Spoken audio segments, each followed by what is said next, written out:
last year after both of you guys' 20-point losses in the playoffs, you won the next game. Do you think that's something about your team mentally? Is that something strategic? Why do you think that happened? And do you think it could happen again today? Well, if we could keep them under 100 shots, we'll have a better chance. We've gotten 40 less shots, I think, in 3 games, and so we got to do a better job with coming up with possessions. And it's not all rebounds; some of it's loose balls, those kinds of things. But it's an area where we certainly got to make improvement, and if we can do that, it'll certainly help. I guess on that note, what's standing out to you from a turnover perspective? It's obviously been higher this series than you guys are used to. That's been one of your strengths all year, is not turning it over. Yeah, we've had some uncharacteristic miscues. The pressure has had something to do with it, certainly in a lot of instances. And so, tonight we got to do better in all these areas.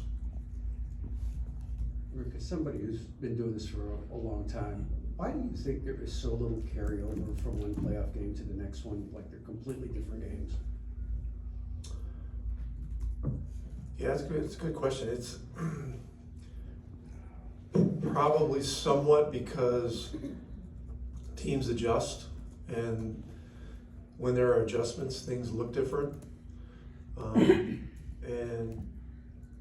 an emphasis toward taking away one strength goes to maybe something else.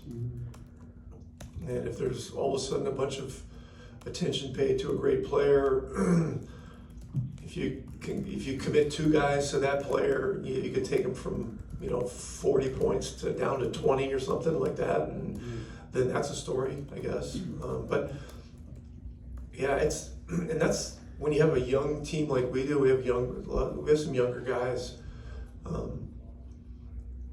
Just trying to explain that as you go into a series, that each game is going to be it's going to be a different chapter. It may be a totally different set of circumstances, variables. You have different officials in each game too, and so there's a lot going on with it. So it tends to be very kind of like this. Donovan is averaging over 40 points per game this series. What can you do to slow him down? Hope he misses. That's one thing. Yeah, I mean it's one of many problems right now, and so he's been at the free throw line a lot. We need to keep him at a reasonable number at the free throw line. He shot 21 in game 2, I think. I don't know. I forget how many he shot last game, but he shot a lot, and that's scoring with the clock stop too. So that makes it even harder. So we just got to keep throwing bodies at him, doing better with coverage, making it hard. Once again, the fouling creates a big issue.